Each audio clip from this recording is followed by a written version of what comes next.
Yeah, who's gonna say that?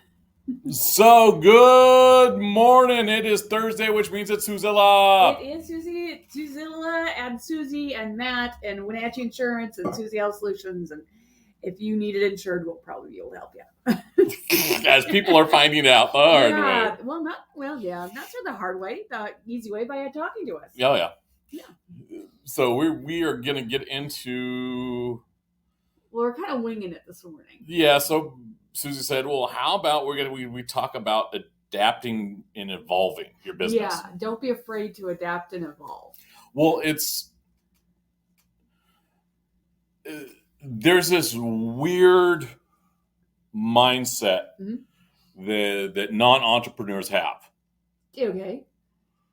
And that is they think that there's a perfect customer, a perfect employee, and a perfect business model. We've run into that. And people kind of freeze up. Yeah, they kind of just get in their little red. and they no longer become an entrepreneur. Yeah. When they hold that perfect ideal. Yeah. Yeah, I never looked at the actual definition of entrepreneur, but the word itself is very dynamic. It's like, hey, that's exciting. Let's go forward. Whereas business owner is not. Well, even a business owner, you got to own the business. Yes, you do. You got to own all of it. And that's the key. You got to own all of it. Yeah. And the emotional parts too. Even when you're the boss, you own that. That's exactly right. And we're kind of getting into it because the last couple of years have been massive changes. Oh my gosh. In the market, in our own personal lives, in the industry generally, in health insurance and life insurance, and in property insurance, which we just started up this last year. Mm-hmm. Big changes. Yeah, and in the world. And there are in our industry there are folks that are dying on the vine. Oh yeah. Oh, absolutely. Absolutely. If they're strictly doing property stuff, cars and houses, they're struggling. Well, among other things. No. Oh, I'm wrong. If they're maintaining the business model that worked for them a decade ago, exactly, they're struggling because they're not adapting. You know, the first thing I'm gonna tell her, this is the first big secret to any sort of business. You got to get out of your business. You got to get out and you got to walk. You got to do events. Yeah. And you got to talk to other people. Yeah. You got to make sure people know who you are and what you're doing. And in that, you're going to find customers. Mm-hmm. You're going to find employees. Mm-hmm. And you're going to find business partners. That's correct. Exactly. You know, and referral partners and all that. All the ancillary people in your life. Because you're going to bring that positive attitude of, oh my gosh, I'm so positive I can get out of my office and I can conduct business. Exactly. We just did, it was the first regional networking event last night at Chelan. Yeah, up in Chelan, they had at their Chamber of Commerce. They had a regional Chamber of Commerce meeting, basically event. So there was chambers from Okanagan County, Brewster specifically, Wenatchee. Was there Wenatchee right there? No, Craig was from He's from the economic district. The port. Yeah, the port district. The port. Yeah. We were there from Wenatchee because we've been working with the economic district. Yeah, we did the economic district, the Supernova project. Right. We were also the only Supernova group there. The current school. Supernova. There were a couple that were graduates, which was nice to see. And then Mike Steele, our local representative. He is a local representative in the House for Washington State. Right. He was there because he's the president of the Chelan Chamber of Commerce. And the Tri-Cities wasn't able to make it. I want to say there was a couple other chambers represented there. We didn't meet Eniat was there. Yeah, Eniat was there. We met a couple other people, didn't meet everybody. But it was a nice turnout. It was a nice event. The food was tasty. Yeah, taste buds did that. They were right like kitty corner to us almost. We can look at them from our office. But it was one of those important things to get out and start talking. Yeah. It was nice for like the INEAT folks. They because we did an event a couple months ago. Yeah. And Shayla and I, and it was nice to introduce Suzie. Yeah, because I wasn't able to make that one. And we got in a huge conversation about insurance. Mm-hmm. Because insurance is not boring because it enables you to do what you want to do. There you go. And without having that knowledge, they were kind of in that, well, how do I do this? And can I do that? And it's like, Shayla was like, you can do this and let me show you how. That's right. And that's why it's important to have that knowledge set. Mm-hmm. This is true with almost any business. I mean, if you were running catering, mm-hmm. It's like, oh, yeah, I could do little roast beef sliders, not a problem, with a cheese sauce or an au jus. So you got choices. Mm-hmm. And that was kind of a genius little aspect. It really was. That was a delicious little sandwich too. Uh-huh. It was like you had a choice of making it a Philly cheesesteak or a French dip. Mm-hmm. It was a tiny little sandwich. It was delicious. Yeah, but you know what? We wouldn't have known about that if we didn't go. No. If we hadn't gone, we wouldn't have realized that was even an option. And that's why the first rule of business is get out of your business. Yeah. You're not wrong there. Because we've been going over our head. It's like how do we build our business? Uh-huh. And our first step was literally getting out of our business and walking and talking and meeting other people. When we started this those many years ago, mm-hmm. One of our main goals was we had to build our clientele, because we were starting from dirt scratch. No one handed us anything, and we were doing something that quite frankly, the Chamber of Commerce was torpedoing. Yeah, they really were. They had no interest in doing what we were doing. They were actually actively processing against what we were doing, and we're not even vaguely interested in in being positive or even listening to what we had to say. So we avoided them for a long time. Yeah, we actually tore up our membership, said no. Yeah. And it wasn't until a change of membership came around, it's like, okay. Their leadership changed. We're trying again, but we'll see how that goes. To be fair, we received leads and great resources from the Greater Seattle Business Association. Yeah. The GSBA has been a great investment for us in that particular Chamber of Commerce, which is interesting. We've gotten more leads and contacts from a Chamber of Commerce that's 300 miles away than the one that is 3 blocks away. Yeah. So, not all chambers are created equal. No, they're really not. Mm-hmm. Especially when you walk into the Chelan one, it's like, whoa, there's money in here. Yeah. And so, get out and do. The next thing is learning. Yeah, you got to keep learning. You won't have a perfect method. No. Appetites change. Your menu will not be set. Mm-mm. Your products will not be set. No. Every year something changes. So you want to do continual learning. Mm-hmm. I've said many times I like to learn something new every day. This job, this career, mm-hmm. working with insurance and my clients, I am required by law to learn something new, mm-hmm. Which is cool because I enjoy learning. And I know Matt does too. Yeah. One of the questions on Insurance Soup, which is a Facebook group of 50,000 insurance agents. Mm-hmm. Someone like, I've got 3 months to go. What's the fastest way to get my continuing education credits in? Yeah. How do I squeeze in my 24 hours of CE in 3 days? I've seen those questions and you can do it. It's just, you're not going to learn anything. And I'm like, I've been around long enough. I'd rather barbecue than grill. Mm-hmm. Because they're asking for a grill. Yeah. knock it out in, a couple hours versus a couple days. We moved to that format because we didn't know better. Yeah. The first couple of years, we didn't know better, and the information was watered down. It was very pedestrian. Oh my It's gosh, dated. Dated. I remember, talking about listening about health insurance, and I'm like, it didn't pertain because of the Affordable Care Act. Yeah.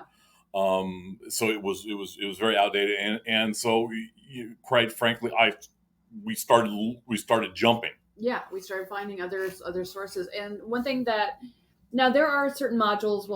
We need a lot of credits, to be fair. It's not 24 credits every 2 years with one ethics. Well, yeah, but it's still. I mean, there are times like, okay, you always want to pick at least a couple of modules of stuff you don't really know about. Oh yeah. So you can learn something new. Which reminds me, I need to start mine because I've got my renewal coming up in April. Yeah. So yeah, that's how far we had. But you always want to be learning, and you don't want to just learn from your upline. No, because it's entirely too narrow. Well, it's not that. They will tell you what you want to hear. Okay. They won't tell you what the industry standards are necessarily. Yeah. And if you really want to sharpen your skills, you're going to want to grab something from outside that upline to sharpen your skills with. Yeah. And we've been using a couple of different CE packages that have really been, I've found to be very educational. Mm-hmm. I love that. Now I also have to have CE for my pharmacy tech license. Oh, that's true. Yeah. Which I'm done with this year already. That's really interesting because I learned stuff about health insurance by the health industry. Yeah. And that's a really interesting, because I work with so much Medicare and prescription drug plans and health insurance just generally, that actually keeps me sharp about what's going on in that industry and some of the new treatment programs and the way to connect with folks. That's actually a really nice little dovetail. Well, moving from pharmacy to health insurance works so good for me. Yeah, and then that's important is those dovetails, and like I came up from project management. Yeah. And so I brought this skill set of being able to assemble and go get grants. Yeah, and he's parlayed that to working with us. It's been awesome. Yeah, and it helps also with when you negotiate with insurance companies. Oh, absolutely. Because you learn by listening, you learn their jargon. Yeah, and there's always key words that you need to use if you're going to trigger their answers. It's also true with prior authorizations with health insurance. It's medical necessity is a very important word in health insurance. Yeah. But when you're dealing with these folks, you really you listen to their jargon, you learn how they work, and then you can parlay it into communicating better with them. So they go, oh, hey, you know what you're doing. Here, have some money, or here, have some resources, or here, have some insurance. Yeah, so that's number 2. You're always, you've got this curiosity of learning about your industry and the town around you and the people around you. Exactly, and by using those opportunities, you really you have the option to grow, to branch out where you want to. So just higgledy-piggledy randomly landing into something new, which can be very entertaining sometimes. If you're good at chaos. Not everybody's good at chaos. Yeah. Or it can also be terrifying. But if you are open to learning, it's going to be a lot less intimidating. And yes, plan Bs are the standard for a lot of folks. You start one direction, you turn left because plan A didn't work out. I used to think, I think some of that's true. But I think there are some people that will hunker down in a plan A, and regardless of whether it works, regardless of whether it's work or working, and they get too beat up to try anything else. The exhaustion hits them. Yeah. I can see how that happens. But you and I, we've always been prepared for Plan B. A lot of what we do is Plan B. To be fair. Well, yeah, our job's literally to in the worst possible moments, help someone get on their feet and moving forward again. Exactly. Well, and it's worked for us at a personal level too. Yeah. And maintaining that, it's like, okay, how do we do this? I saw an interesting one, and it was someone had to get their car out of a towing yard. Ooh, not fun. That means you've been towed and you owe monies. And they had the monies, but they had to have proof of insurance. And the proof of insurance was in the car. No, they didn't have proof of insurance because they didn't have insurance. Ooh. So there was the hustle, and this person, Anastasia, mentioned that, hey, you know what? Go and create a proof of insurance. Present that to it, so you can get your car out of the yard, and then by the way, you need at least minimum liability run around. Mm-hmm. I mean, it was straight up street knowledge. It's like, yeah, this is someone who really hustles, but with questionable, dubious ethics. So that's were they advocating fraud? Advocating fraud for that moment because it was not checked. They just okay, here you go. Yeah, and because literally it's not checked. No, and yeah, it's completely wrong. But it handled the immediate. Mm-hmm. It handled the long term, and she presented the information in a non-judgmental manner. The non-judgmental is key. Now, it only solves the long term if the person whose car was impounded actually followed through with step 2. Yeah. Then that's only about a 50-50 chance. Yeah, because I've learned that Arizona, for example, is running around like about 40% uninsured. I know, it's amazing, and that's why they got sky high rates. Mm-hmm. So yeah, and that's kind of. Is that why Michigan's so expensive? Could be. I don't know what the uninsured. I mean, we still run around like 20% rate. Yeah. We've got more people running around without auto insurance than we do without health insurance. No, I don't hate that. Mostly because I sell health insurance. Well, yeah, we're also in the section of the state was got the most people getting in-person assistance. Yes. And it's literally visible on the map. It's just like, where are you located? The big black dot in the middle where everyone's getting help. Mm-hmm. Exactly, because it's us. It is me. Doggone it. So that I'll own it. I'll own what I do. That brings us to the next one. The people around you. That's right. We talked about the people around you so many times. And I mentioned that to Mike. Even yesterday I was talking about that. Mm-hmm. Bring in the experts around you. No one expects you to know everything. But if you know somebody who knows something you don't know, you probably got the problem at least half solved. Well, there's okay. You've got your remote experts. Correct. Now we got your personal experts. Uh-huh. These are people that you vet. Gotcha. Go on. I had a martial arts instructor said always vet your instructors. That makes sense. Because there's a lot of bad instructors out there. Yes. Well, you know what? You've got to vet your partners. Yeah. Because there's a lot of bad partners out there. Yeah. And most of us have been through at least one in our lives. Yeah. Yeah. Whether it's a business partner or a personal partner. Mm-hmm. We've all got somebody we go, shh, what was I doing? You gnaw your arm off and I was get out of so bed. Young and stupid. And yeah, we've all had that, and it's you've got to vet your partners from time to time and say, okay, yeah, is this relationship working? I used to have to vet my vendors. Yes. Every year I would go down. Okay, these guys do wonderful boxes. These guys do wonderful boxes, but those slightly more. And these third ones do awesome customization. I'd have to pick two. To balance it out. I'd have to pick two, so I go for volume. That makes sense in that business. And if one failed, I go to the second one. Everyone gets a promotion. There you go. And it's no hard feelings. It's business, and you move forward in that manner. Mm-hmm. Well, your partners are kind of the same way. Yeah.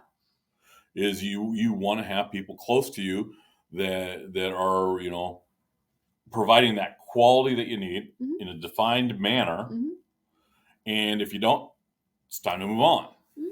And the important thing is if you are going to have to move on from a relationship that you've had for a while, is to do it as kindly as possible. You don't want to burn a bridge. Yeah. And sometimes there's going to be situations where the bridge will be scorched. Oh yeah. There's going to be hurt feelings every time. Mm-hmm. It's like when you're breaking up with your boyfriend or your girlfriend. Or, mm-hmm. There's going to be some hurt feelings, and you just have to be sensitive about it, about the fact that that's happening. No. Yeah. Yeah. But sometimes you got to do what's right for you. Mm-hmm. Well, it's not just you. No, I'm because you're in more of a personal position. You're in a personal space. It's because no everyone is about relationships. Yeah. You've got your partner status, which is these are the ones that you are walking side by side with, mm-hmm. And making decisions. Right, we're going forward as a team. And then you've got you've got your possible employee status. Right. They're not fully in charge of the decisions. You empower mm-hmm. them as much as you can up to that partner status. But you've got to have some flexibility there. Yes. But some of that is you put training into them. Oh, absolutely. You're kind of training them to eventually be a full partner. If you've got the strength, yes. Yeah. Or what are you doing? I got a voicemail. I was just checking what it was about. Okay. Nothing important. So yeah, you've got to you got to provide training. You've got to provide direction. Mm-hmm. And if and you got to bet them. Yeah. Because you're going to run into some that are dragging the whole thing down. Yeah. You're losing customers over. Yeah. If they're an employee, you've got to be prepared to either they've got to be prepared to be retrained. You've got to retrain mm-hmm. them, or they need to move on to a different job. Mm-hmm. And people can't have it. Some folks have a terrible time firing folks. And I get that, having mm-hmm. been in that position. That kind of sucks. Now we're in there's the uninsured rate is low. Yes. It's like been the lowest in like 50 years. Yeah. People have got their health insurance and they're just chucking right along. So yeah, hiring people is one of those things that is, it ain't going to be dirt cheap. Mm-mm. And not going to pay just minimum wage. Yeah, and so you've got what experiences are you going to provide them? What training you're going to provide them? Mm-hmm. What are the expectations? Is the juice worth the squeeze? That's an interesting turn of phrase. I don't hate that. And yeah, because no one's going to walk in and allow you to, throw stuff at them, yell at them, and get paid minimum wage. Oh, I've been in that position. I've had stuff thrown at me. Yeah, granted, it was a pen. I know somebody that actually got a stapler thrown at them at one point. Yeah. And then there was the printer. That was interesting. Yeah, I know. I personally the printer was not thrown at me, but I witnessed the printer being thrown. Yeah, I actually have picked up a metal folding chair and thrown it across the room to make a point. But you didn't throw it at somebody. No. But this was actually thrown at somebody. No. I was in the Army. Well, that makes sense. And this was a special project by the time he got to me. Oh, that means he'd been through like 3 other people at least.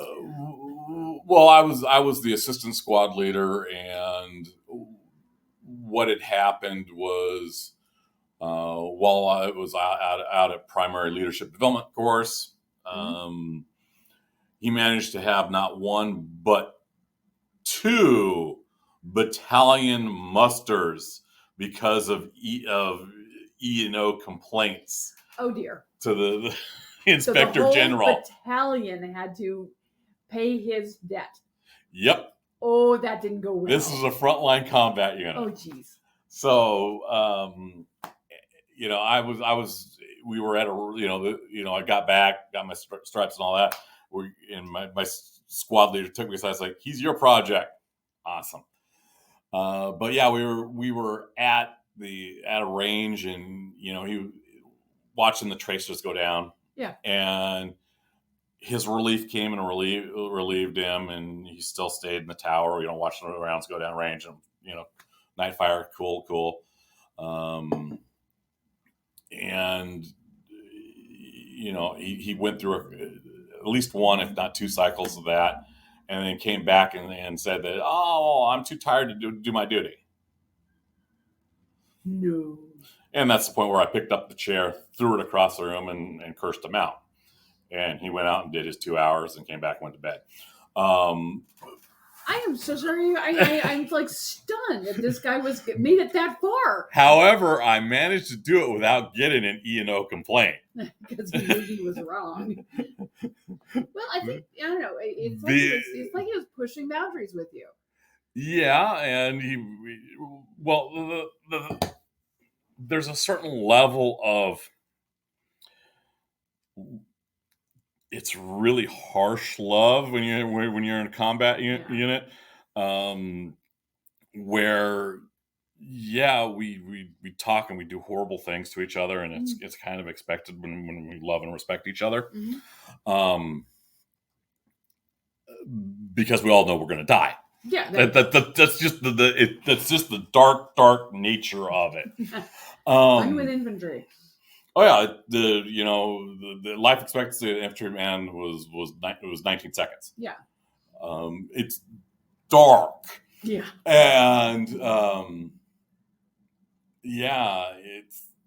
he was an older one, had been around for a while, and he played some games, and was like, I was not going to put up with that, being the sergeant on, sergeant in charge. It's like, no, I shut that thing down, and I had 0 problems with that private. So that straightened him up. Oh, no. I had 0 problems with that private. I was able to kind of break through and get that respect. I have no idea if he stayed in the service. Hopefully he didn't. But because otherwise he might have gotten himself or someone else hurt or killed. Yeah, but you've got to, sometimes you've got to shock the system. Yeah. And and that's what you did. You shocked him. Mm-hmm. And obviously he responded to that. Mm-hmm. You got to know who you're dealing with. You got to know how to deal with them. In most cases, throwing something, but you didn't throw it at him. That's the key. You did not throw it at him. You threw it. You said, I could, you were implying, I could throw this at you. I could take you out with this chair, but you didn't. When I literally threw it across, and it wasn't a small room. No, I believe you. Absolutely believe you. It was one of those crazy feats of strength that made all sorts of noise because it was a metal folding chair. In a big stony type building. Yeah, because we slept, the whole company slept there. And we're talking, it was like football-sized field of concrete and steel. Yeah, 100-yard pitch of a steel folding chair.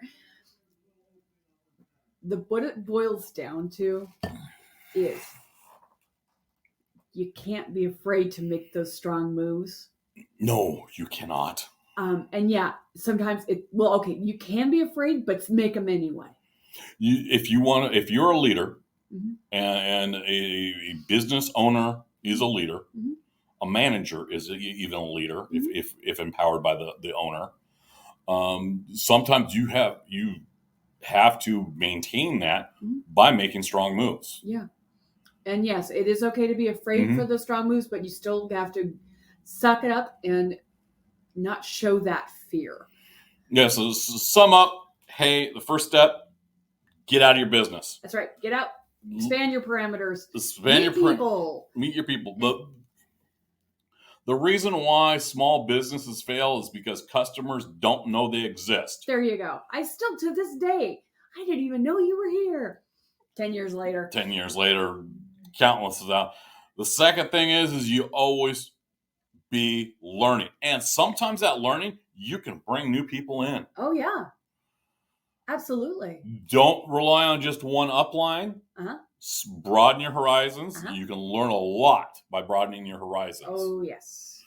The third one is vet the people around you. Uh-huh. Qualify that customer. Uh-huh. Don't pitch everyone. No, not everyone's gonna. Don't waste your breath on somebody who's not gonna even come anywhere near what you're after. Yeah, because unless you want to practice on them. No. You're not even then? Not even then. When I was running around with Granton Marketing selling pizza coupons, yeah. After we got through the hellos and the who are we and the what are you doing here, the first question out was a qualifying question of, hey, do you like pizza?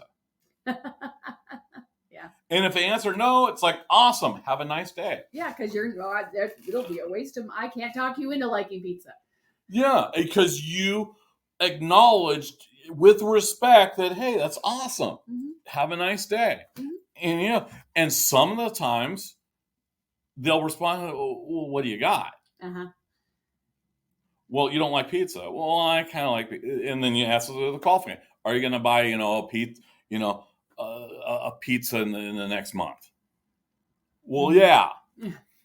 And they've managed to answer the first two qualifying questions. There you go. Insurance is the same way. Yep. Exactly. Let's wind this up. So yeah, we got to get going. We will not be back next week. We will, because we'll be in Texas. We'll be learning stuff with Soup Live. We'll be with Soup Live. It's Taco Thursday. It's Taco Thursday. We're running out of taco shirts. This is where we're leaving the office. Yes, we will be out of the office. We're learning stuff, not in our upline. Meeting new things, meeting new people, shaking new hands. Vetting the people around us to see, where things are. And we're also, it's a bit of a team building because it's our entire office. Mm-hmm. Picking up and going. Is picking up and going and moving as that cohesive unit to pick up those skills and have a good time. And it's going to be a blast. We're going to have a great time. And we're going to meet some great people and stuff. So yes, don't be stagnant. Adapt and evolve. You can do it. I have faith in you. Rah. All right. Thanks for joining us on Suzie. We will talk to you in October. Yes. Bye-bye. Bye.